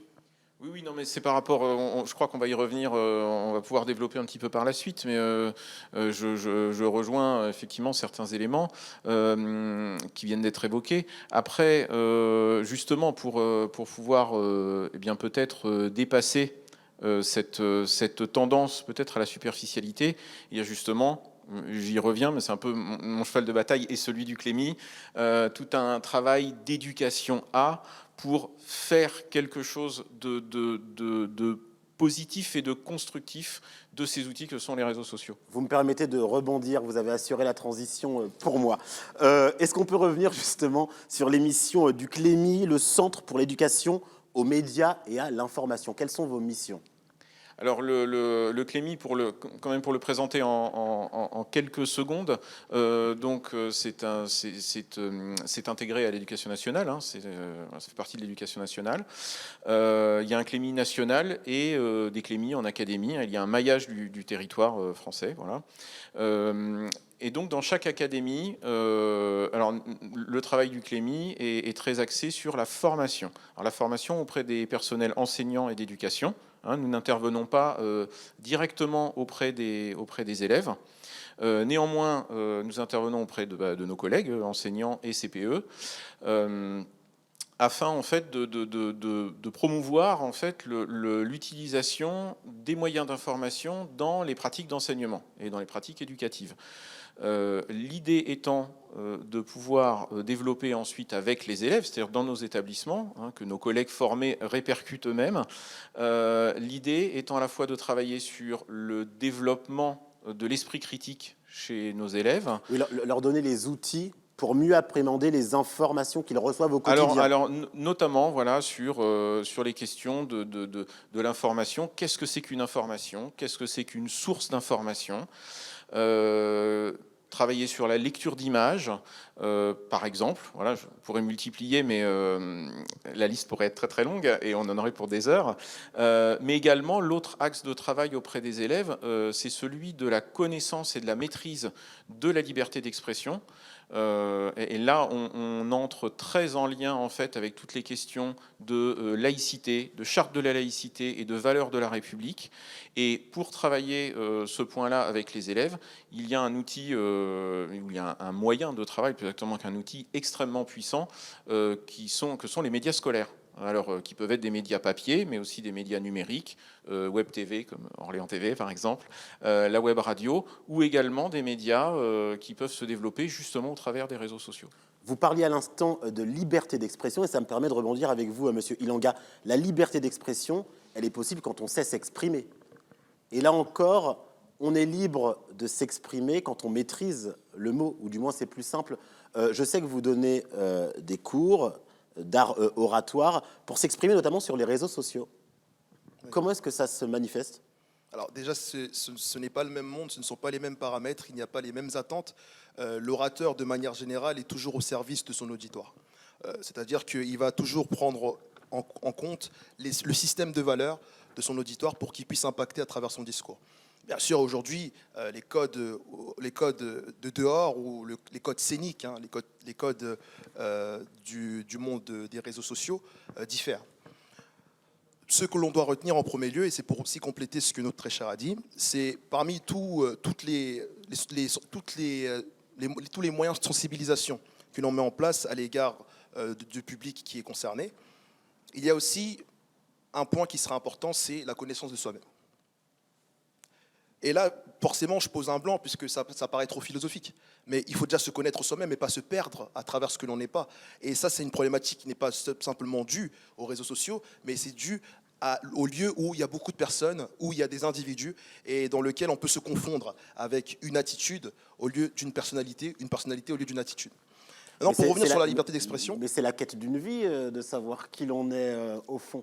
C'est presque philosophique. Ah oui, c'est presque philosophique, mais en fait, c'est quelque chose qui va nous permettre d'être constamment dans un état de stabilité à l'égard des mouvements extérieurs. En adéquation avec soi-même. En adéquation avec soi-même, oui. Après, c'est vrai qu'on se découvre tous les jours, mais tendre vers une authenticité, une intégrité de sa propre personne est la meilleure manière de ne pas tomber dans le piège des agissements dus à des personnes en fait, hein, qui nous mènent à cela.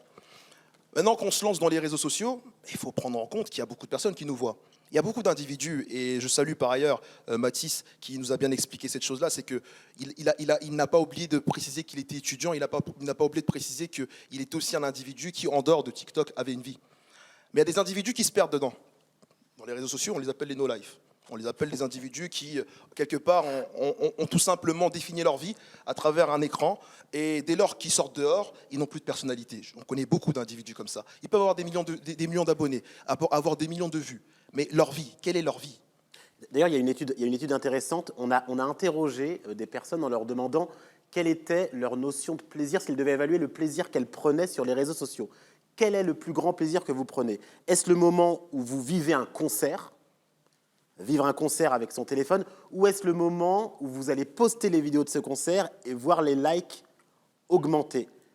Et vous me croirez ou pas, les personnes prenaient en termes de manifestation de plaisir, davantage de plaisir à voir les likes augmenter qu'en ayant vu le concert elles-mêmes avec leur téléphone. Et je trouve que c'est révélateur d'une tendance.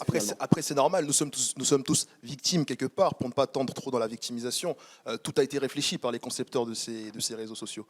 Il y a tout un paramètre qui va attiser et qui va créer de la dopamine dans le cerveau de l'individu. Ce n'est pas pour rien que les notifications sont en rouge dans tous les réseaux sociaux, si vous voyez bien, que ce soit LinkedIn, que ce soit Instagram, que ce soit même Facebook. Et cela a été dû à une étude du cerveau. Maintenant, il y a le cerveau, mais il y a aussi l'esprit, il y a aussi le cœur. Et c'est là où il y a une inquiétude réelle. Moi, à titre personnel, je constate une misère de la personnalité, une misère intérieure de l'individu, que ce soit la jeunesse ou plus grand. Et cette construction est indispensable. Par le biais de la parole, par le biais d'une révision sur nous-mêmes. Et c'est un effort très gymnastique, mais essentiel pour l'avenir et pour toute une génération. Merci, monsieur Ilwanga. On boit vos paroles et on sent la manière, quand on parle d'art oratoire, on l'entend. On parlait d'outils mis à disposition des élèves. Je sais que vous vous appuyez notamment sur une BD dans la tête de Juliette. C'est une sorte de guide pratique, c'est ça ? Oui, alors le Clémy, donc via son site internet, tout simplement clémy.fr, hein, qui est accessible à tout un chacun. Pas besoin d'être dans l'éducation nationale pour accéder au site du Clémy. Donc il y a tout un tas de ressources diverses et variées que l'on utilise notamment dans le cadre des formations que l'on dispense, que l'on utilise avec nos élèves aussi. Voilà. Mais vous faites référence à une BD effectivement éditée par le Clémy qui s'intitule donc Dans la tête de Juliette, qui est très destinée et très ciblée aux préadolescents et aux adolescents. Ça leur permet vraiment de se projeter tenté de s'identifier d'ailleurs au personnage. Exactement, puisque Juliette, c'est une élève, hein, c'est une lycéenne, comme les collégiens. Vous allez dire comme vous. Voilà. Vous allez dire non, non, non, comme les élèves qui vont se plonger dans sa lecture, avec donc, eh bien, du coup une identification assez forte et assez rapide. Et on suit Juliette pendant quelques jours. Et en fait, ce qu'elle vit pendant ces jours et dans cette bande dessinée amène le lecteur et donc l'élève à s'interroger sur son rapport aux écrans et notamment sur son rapport au smartphone, qui est l'objet, on a parlé, les invités précédents en ont parlé, un objet incontournable aujourd'hui, et en tout cas très très présent. Il y a également la famille tout écran. Voilà, et il y a également une autre ressource destinée directement au grand public, la famille tout écran, qui est à la fois un guide papier sous-titré conseil en éducation aux médias et à l'information. Donc c'est pas un guide du tout moralisateur, c'est pas un guide juridique, en tout cas pas que. Elle a été adaptée d'ailleurs sur France 2. Voilà, c'est un guide sous forme de fiches, et chacune des fiches a été déclinée sous forme d'une petite série télé sur France Télévisions d'ailleurs, voilà. Et donc là on cible beaucoup plus les familles. Mais en intégrant toujours les enfants pour une réflexion commune sur les pratiques numériques en général et les réseaux sociaux en particulier. On va clôturer cet entretien. Pour vous, le bon usage des réseaux sociaux, c'est selon vous un enjeu de citoyenneté? C'est aussi fort que ça. Oui, c'est un enjeu de citoyenneté par rapport à tous les points qu'on a évoqués, donc soit Shadrach, soit moi-même. On forme, dans nos établissements scolaires, on forme les futurs citoyens. J'invente rien en disant ça, j'enfonce une porte ouverte. Néanmoins, on forme les futurs citoyens à un monde qui est aujourd'hui extrêmement numérique et numérisé, qui est sur lequel déferle un flot d'informations, d'images, de communication. Il est indispensable d'amener nos élèves à construire cette citoyenneté, et notamment cette citoyenneté numérique. Je l'ai dit tout à l'heure, c'est très en lien avec les valeurs de la République. Et je crois que pour cela, peut-être un dernier point que je voudrais évoquer, si on a encore quelques secondes, il me semble très important de faire confiance aux élèves et aux jeunes, en fait, dans le discours éducatif qu'on peut leur apporter. Bien sûr, il faut les sensibiliser à des risques, à des dangers, notamment à ce que dit la loi. Mais il faut aussi leur faire confiance dans leur capacité à aller, comme dirait Anne Cordier, qui est une chercheuse universitaire, à aller ouvrir la boîte noire du numérique pour leur redonner, pour qu'ils puissent reprendre la main sur ces systèmes numériques. Et je crois que dans le cadre des Human Tech Days, on est quand même un petit peu au cœur du sujet. Je vais demander à la régie de me dire combien de temps il reste. 10 minutes, parfait. On va donc continuer avec vous, monsieur Ilanga. Ça va me permettre de pratiquer un peu une longévité. Pour vous, les réseaux sociaux sont également une opportunité entrepreneuriale. Clairement.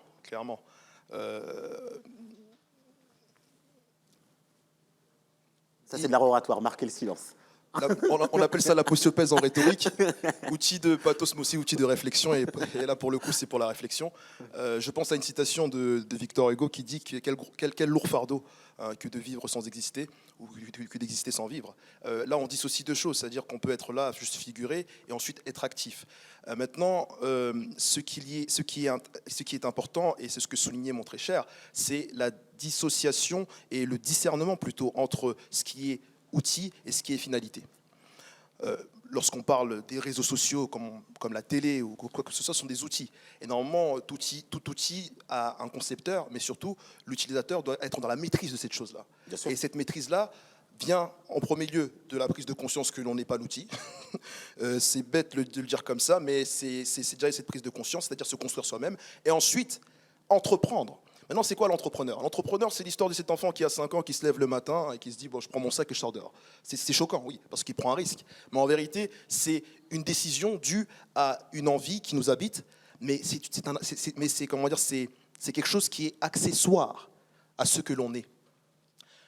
Dans les réseaux sociaux, il y a l'opportunité d'être en communication avec des individus qui sont à plusieurs milliers de kilomètres. Il y a la zone de chalandise de toute entreprise qui s'élargit. Il y a l'opportunité d'exister à l'international. Il y a l'opportunité également de transmettre un message et que même ce message soit encore plus transmis et partagé. Donc, c'est d'ailleurs en ce sens que les réseaux sociaux ne sont pas un danger, car bien utilisés, c'est vraiment le monde à portée de téléphone. Mais clairement. Je ne sais pas si vous voulez dire quelque chose là-dessus. Oui, peut-être compléter justement sur les premiers propos que vous avez tenus, sur cette réponse-là, sur l'idée d'apprendre à se servir de cet outil, donc d'éduquer à. On est toujours, ça revient beaucoup dans mes propos, mais c'est vraiment le cœur de la chose. J'évoquais tout à l'heure les médias scolaires, où on met les élèves en activité sur une production qui est à la fois une production informationnelle, mais aussi une production culturelle, mais également une production technique. C'est-à-dire qu'on englobe un petit peu à la fois la connaissance du numérique, mais aussi la connaissance de l'information, cette éducation à la culture informationnelle. Mais au-delà des médias scolaires, qui sont, c'est très large, comme même un concours d'ailleurs médiatique, un concours là-dessus. Justement, désolé, je vais encore me servir de vous pour faire une transition. Ouais. Vous aviez terminé ? Juste une petite phrase. Excusez-moi. Mais après, je vous rends la parole, bien sûr. C'est par rapport aux activités que l'on propose, aux mises en activité que l'on peut proposer aux élèves pour les mettre en situation de produire et d'avoir alors on pourrait dire un bon usage, mais en tout cas un usage positif et constructif des réseaux sociaux. Ça peut passer aussi par tout simplement, je vais évoquer quelque chose qui doit parler à tout le monde, les délégués de classe. Que ce soit au collège ou au lycée, on peut mettre les délégués de classe en activité. Les délégués de classe dans un établissement peuvent avoir un compte réseau social, alors sous un certain nombre de conditions, mais on peut les mettre en activité là-dessus. Dans un lycée, la maison des lycéens peut avoir un compte réseau social pour communiquer sur ses activités, et là on est dans une utilisation qui n'est plus du tout, on sort complètement de nos questions de cyberviolence et de harcèlement, et on met les élèves en situation à la fois de production et d'apprentissage. Oui, ils sont acteurs et acteurs positifs avec des outils qui, du coup, ne sont plus du tout diabolisés. Monsieur Ilanga, comment vous recevoir sans évoquer le concours d'éloquence que vous avez lancé et qui a eu des répercussions nationales, j'ai envie de dire. Comment a germé l'idée chez vous de mettre en place ce concours ? Alors, moi, je n'ai pas mis en place le concours. Je n'ai pas été parmi les organisateurs, on m'a juste sollicité en tant que prestataire et j'ai été un acteur parmi tant d'autres. Je pense à beaucoup de comédiens, à beaucoup de journalistes et puis d'avocats qui ont contribué à l'excellence des prestations de chaque candidat, il ne faut pas l'oublier. Maintenant, s'il y a mon nom qui ressort, ça fait plaisir. Mais bon, je suis le shadow worker, c'est-à-dire le travailleur de l'ombre. Maintenant, on parle de moi, mais bon, c'est pas. Maintenant, pourquoi parler du concours d'éloquence ? Pour faire une jointure avec ce qui se dit, je dirais qu'une séance de prise de parole ou un programme, un parcours où on est amené à être exposé devant tout le monde, c'est une expérience qui nous mène vers nous-mêmes, où on se découvre dans nos faiblesses et dans nos forces. Et ces types de séances et d'assises doivent être nécessaires dans une société où la digitalisation, les innovations technologiques, les outils se multiplient et où on peut vite se confondre à travers ces outils-là. J'aime souvent dire aux apprenants ou aux élèves ou aux étudiants, je ne sais pas ce que vous voulez dire, ce qu'on peut dire, comment on peut les appeler, mais j'aime souvent leur dire que là, c'est une séance d'extériorisation. Vous avez passé votre temps au travail, vous avez une fonction, on a dit que vous étiez monsieur un tel, madame un tel, maintenant vous allez être vous-même.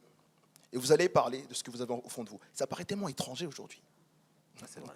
Ah oui, parce qu'on le dit comme ça, on se dit, mais c'est un psychopathe, ou c'est un psychologue, ou c'est un philosophe. Mais non, c'est juste un être humain. Je pense que la première question à se poser, c'est lorsque je me lève le matin, qui suis-je ? Et dès lors que je vais me coucher le soir, qui suis-je ? Parce qu'entre-temps, il s'est passé beaucoup de mouvements. Ah oui, parfois on s'oublie dans nos fonctions. C'est l'histoire de ce directeur qui rentre chez lui et qui dit à sa femme, fais-moi à manger.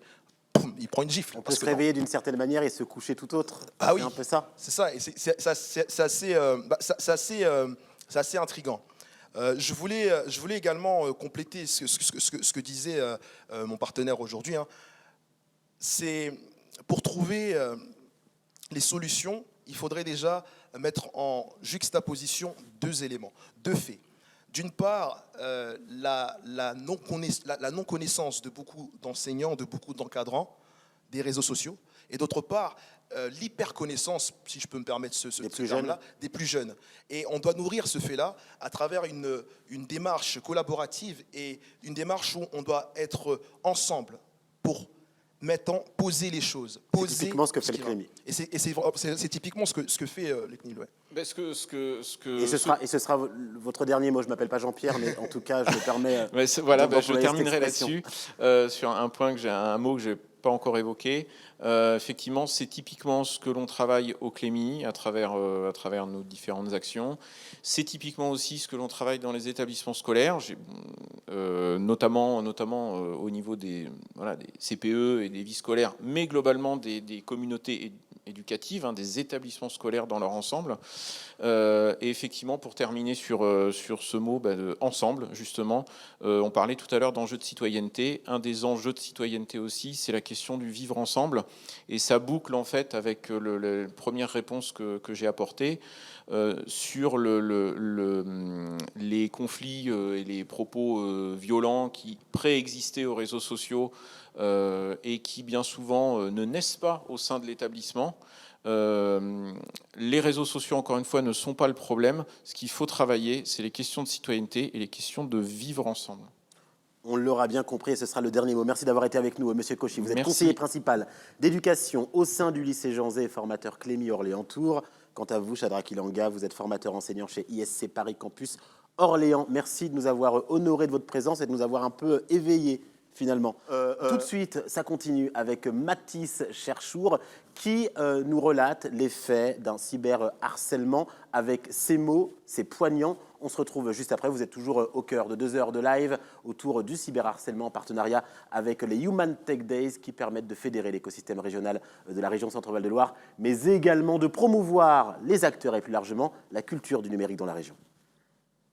Classe entière de 4e s'est retrouvée au tribunal. Ça s'est passé il y a 4 ans dans un collège dans le Nord-Pas-de-Calais. La classe de 4e, c'était une classe de 4e normale avec des sauvages mais surtout une ambiance de folie. Des élèves soudés dans les bons comme dans les mauvais moments. Jusque-là, vous allez me dire rien d'anormal. Le problème de cette classe, c'est que tout le monde s'entendait bien sauf une seule fille. Elle était malheureusement vraiment pas aimée de sa classe. Elle avait qu'une amie dans tout le collège et c'était une fille qui était en 5e. Donc forcément, durant toute l'année, étant donné qu'elle traînait souvent toute seule, elle subissait énormément de moqueries de ses camarades qui allaient même jusqu'au harcèlement parfois. Donc pour elle, vous imaginez bien que c'était vraiment pas facile. Parce que quand tous les jours, 24 heures sur 24, on se moque de toi en cours plus sur les réseaux sociaux, forcément, à un moment donné, tu pètes les plombs. Et malheureusement, un jour, c'est vraiment allé trop loin dans le collège. Et pour elle, c'était de la folie. C'était un jeudi et comme tous les jeudis, ils avaient cours de PS dans le gymnase du collège. Et la veille du jeudi, donc le mercredi, la fille, elle avait posté une photo d'elle en maillot de bain sur Instagram. Et ça avait suscité énormément de réactions négatives de la part de ses camarades et qui s'étaient pas gênés de laisser des commentaires d'émojis morts de rire ou qui vomit sous la photo de la fille. Alors que c'était juste des photos d'elle de ses vacances en famille de cet été. Mais enfin bref, du coup, elle est dans le vestiaire de PS pour se changer. Elle est sur le banc et en face d'elle, il y a 3 filles mortes de rire avec leur téléphone. Et les 3 filles mortes de rire, chacune leur tour, elles appellent toutes les filles de la classe pour qu'elles viennent voir un truc marrant sur leur téléphone apparemment. Sauf évidemment la fille dont je vous parle. Forcément, la fille, elle veut savoir pourquoi tout le monde rigole, du coup, elle leur demande. Et là, bien évidemment, il y a personne qui la calcule, personne lui répond, il faut comme si elle n'existait pas, mais il continue de rigoler. Elle a un peu la haine forcément, mais vas-y, elle laisse passer parce qu'elle a l'habitude que personne la calcule. Donc elle les ignore, elle se change et elle sort du vestiaire. Enfin, du moins, elle essaye de sortir du vestiaire. Sauf qu'à ce moment-là, il y a une fille qui lui bloque la route et qui se met devant la porte pour l'empêcher de sortir. Et toutes les filles de la classe commencent à être mortes de rire parce qu'elle peut pas sortir et ça commence même à l'insulter de tous les adjectifs négatifs possibles. Là, ça commence à reparler de sa photo de la veille. Toutes les filles, sans exception, commencent à dire ouais, elle se prend pour un mannequin alors qu'elle est grosse, etc. Vraiment avec méchanceté. Ça commence même à lui demander violemment de supprimer la photo. Parce qu'apparemment, c'est insultant pour les gens qui la suivent. Donc, il lui force de supprimer la photo. Elle, forcément, elle refuse. Et elle commence aussi à s'énerver parce que c'est une humaine, forcément, elle s'énerve. Elle commence à répliquer en les insultant à nouveau. Là, il y a les 3 filles que je vous ai dit au début avec leur téléphone qui commencent à la pousser violemment littéralement jusqu'à la faire tomber. Ça fait assez de bruit quand elle tombe parce qu'elle se cogne contre la porte. Du coup, avec le bruit, il y a le vestiaire des garçons d'à côté qui ont entendu. Il y a certains garçons de la classe qui sont arrivés. Et eux, au lieu d'intervenir, qu'est-ce qu'ils ont fait? Ils ont pris leur téléphone et ils ont commencé à filmer la scène pendant que la fille se faisait frapper et insulter par toute la classe. Ensuite, ça s'est terminé, ils sont tous allés en cours. Et c'est une fois qu'elle est rentrée chez elle, la fille, que le calvaire a commencé. Parce qu'il y a un compte anonyme qui a publié la vidéo sur Instagram. Et sur la vidéo, on voit réellement toute cette humiliation. Et pour la fille de 4ème, c'est vraiment la goutte de trop. Elle peut vraiment plus supporter tout ce harcèlement. Elle veut vraiment que ça s'arrête et elle veut plus jamais retourner en cours. Durant la nuit du jeudi au vendredi, elle se met à rédiger une lettre où elle explique tout ce qui s'est passé durant plus d'un an. Elle explique l'histoire dans le vestiaire, elle dit que ça a été la goutte de trop. Elle cite les noms de chacun des membres de sa classe en disant que c'est de leur faute. Elle s'excuse auprès de ses parents, mais la vie pour elle n'est plus possible. Après avoir rédigé la lettre, elle récupère une écharpe et se pend littéralement à sa fenêtre. Mais heureusement pour elle et pour toute sa famille, la fenêtre était pas du tout assez solide et elle a cassé au moment où elle s'est pendue, qui a réveillé toute sa famille. Ses parents ont immédiatement récupéré leur fille qui était en pleurs et ils ont déposé plainte contre toute la classe de 4ème, qui se sont tous retrouvés au tribunal pour cette affaire de harcèlement. Et ce genre d'histoire peut malheureusement arriver bien plus de fois que vous le pensez. Alors prenez soin les uns des autres et posez-vous les bonnes questions quand vous rigolez sur un camarade. Est-ce que cette blague le fait rire aussi?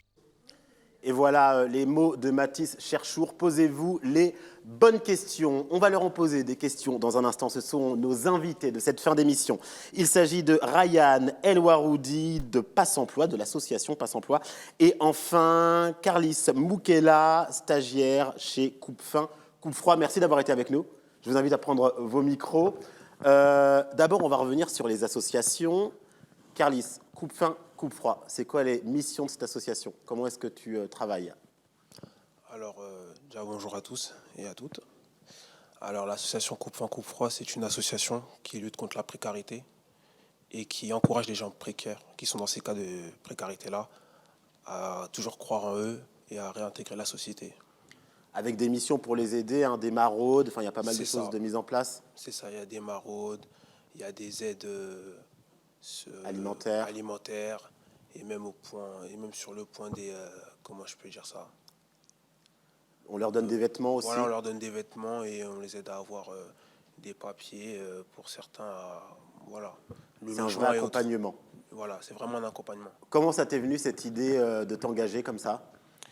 Alors, comment m'est venue l'idée de m'engager? Tout d'abord, je suis stagiaire, comme vous savez, donc je n'avais pas de stage. Donc celui de stage m'a été recommandé par un ami à moi qui est dans ma classe. Et en arrivant, il m'a donné le numéro de mon référent. Et quand j'ai pris rendez-vous avec mon référent, il m'a appris que j'allais être stagiaire pour l'association Coupe Faim, Coupe Froid, excusez-moi. C'est pas facile. C'est pas Moi facile. aussi, j'ai galéré un peu. L'association Coupe Faim, Coupe Froid, que je suivais depuis longtemps sur Facebook.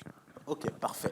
À tes côtés, Ryan El Waroudi, toi, c'est l'association Passe Emploi, pas confondre avec Pôle Emploi. Toi, comment est-ce que ça se passe avec cette association? Comment est-ce que tu travailles avec cette association? En fait, on s'occupe de mener à bien des actions auprès de publics, de plusieurs publics. Donc ça peut être aussi bien auprès des jeunes que des personnes âgées ou des habitants d'Orléans en général. Et justement, en parlant de harcèlement, par exemple, on voulait mener à bien une action auprès des jeunes sur les réseaux sociaux. Donc on a plus ciblé les primaires et les collèges, puisque c'est vers cet âge-là où on découvre les réseaux sociaux et que on s'éveille dans ce monde virtuel, on va dire. Et qu'on voit, c'est là où il y a les premiers réflexes au niveau du digital. C'est là que tout se passe quand on est jeune et qu'on a accès aux réseaux sociaux. Et donc, vous mettez des choses en place qui vont dans ce sens-là pour accompagner cette jeune population, entre parenthèses. Voilà, par rapport aux dangers potentiels. Que peuvent susciter potentiellement Internet. Carlis, tu as assisté à l'émission. Est-ce qu'il y a des moments que tu as retenus, d'autres que tu as moins aimés? Qu'as-tu pensé globalement de l'émission? Mis à part moi. Non, je rigole. Qu'en as-tu pensé? Ce que j'ai pensé, c'est que j'ai trouvé que c'était bien, premièrement. Et avant même de venir, je me disais, est-ce qu'il y aura des débats ou non? Parce que souvent, il y a plusieurs personnes qui vont dans le même sens. Il y a toujours une personne qui contredit la thèse des autres. Et là, je vois que tout le monde est parti dans le même sens, qu'il y a eu de bons arguments. Et j'ai même appris certaines choses, certains dictons. Donc voilà. Qu'est-ce que tu as appris? Ce que j'ai appris, c'est que la victime est un super-héros et que le témoin, la personne qui dénonce ou qui aide la victime, est un héros.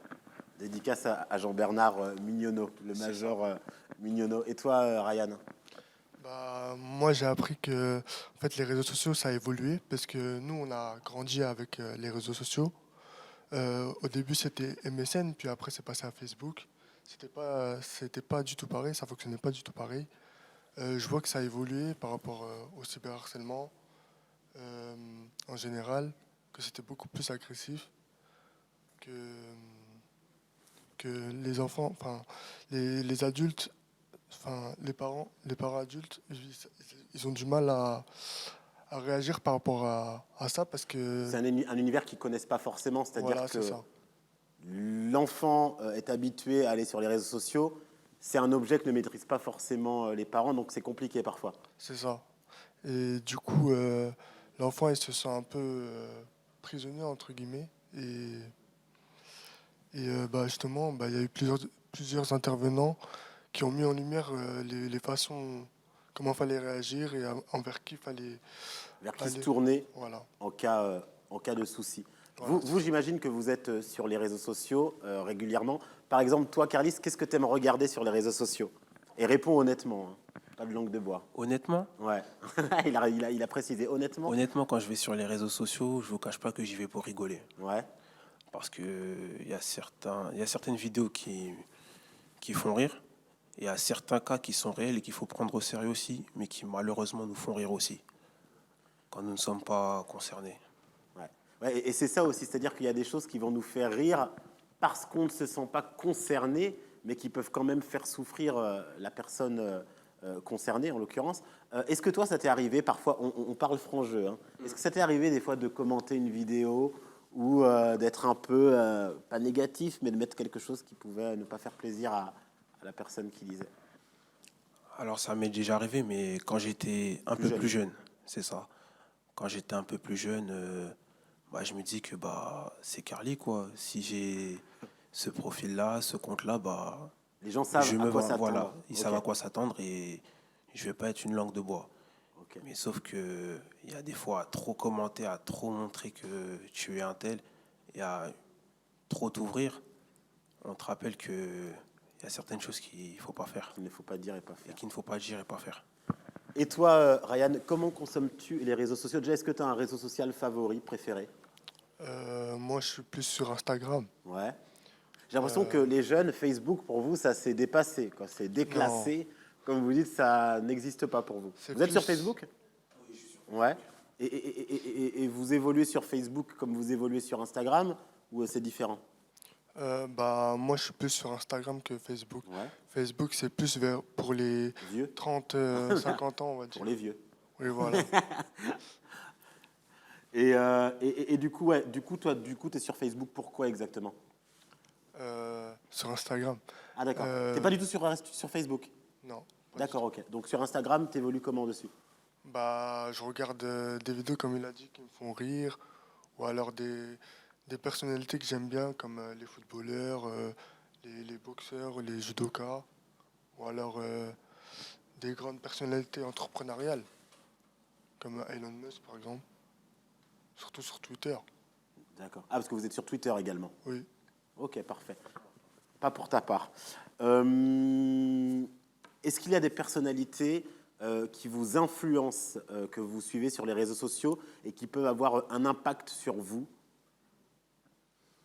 Je dirais oui. Ces temps-ci, c'est un boxeur, Cédric Doumbé. Ouais. Donc oui, je pense que... Qu'est-ce qu'il véhicule à travers son Instagram qui te donne envie, qui te motive, qui te touche? C'est quelqu'un qui n'est pas langue de ce que je vois sur les réseaux sociaux. Hein. C'est quelqu'un qui n'est pas langue de bois, c'est quelqu'un qui pousse toujours les gens à ne pas reculer, à toujours croire en ses projets et qui est réel, quoi, qui est lui-même. Voilà. Je vais m'adresser à la régie un court instant. Est-ce qu'on peut préparer la vidéo de 25 secondes qui était initialement prévue pour Mathis Cherchour, de manière à faire l'introduction avec le président de l'association Orléans TV? C'est bon pour vous? Désolé, je n'ai pas d'oreillette, donc je me dois de le faire en direct. Ryan, même question. Est-ce qu'il y a des personnes qui t'influencent sur les réseaux, qui te motivent, qui t'aident? KBNOB. Comment? Karim Benzema. Karim Benzema? Ouais, il vient de rejoindre l'équipe de France. On n'y croyait plus. Hein. Ouais. Didier Deschamps. Mais ça aussi, c'est une belle histoire, hein, parce que voilà, le vilain petit canard, à un moment donné, renaît. Qu'est-ce qu'on peut vous souhaiter à vous deux pour la suite? Qu'est-ce que vous envisagez, vous, dans votre vie de jeune adulte? Reprendre mes études. Reprendre des études de quoi? Dans le marketing. Marketing, ok. Et pour toi, Carlis? Bah moi, ce qu'on peut me souhaiter, c'est le bonheur et de réussir dans mes projets. Donc, je suis en BTS NDRC. Ouais, c'est quoi?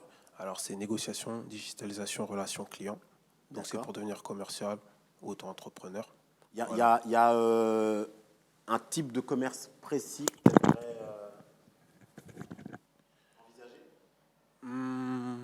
Au début, j'étais plus dans l'optique de créer une concession automobile. D'accord. Ou une marque de vêtements. Ok. Ce que fait un peu les jeunes. À force que tout le monde fasse la même chose, je me suis dit que je vais me mettre un peu en retrait et que je vais encore chercher ce que je dois faire. Ok, ça marche. Eh bien, merci d'avoir été avec nous. Ryan El-Waroudi de l'association Passe Employeur, Carlis Moukela de l'association Coupe Fin Coupe Franc. On vous souhaite le meilleur pour la suite. Voilà pour cet événement 100% digital. Je vais vous inviter à vous lever, à poser vos micros, vu qu'on va accueillir dans un instant Monsieur le président de l'association Orléans TV qui nous a gentiment accueillis et qui a organisé cet événement digital que vous avez pu suivre sur la page Facebook d'Orléans TV, mais également sur la page de The Human Tech Days. Je vais vous inviter à rejoindre nos invités derrière et on va accueillir tout de suite celui qui nous réunit tous aujourd'hui. C'est Fouad Arbaoui-A.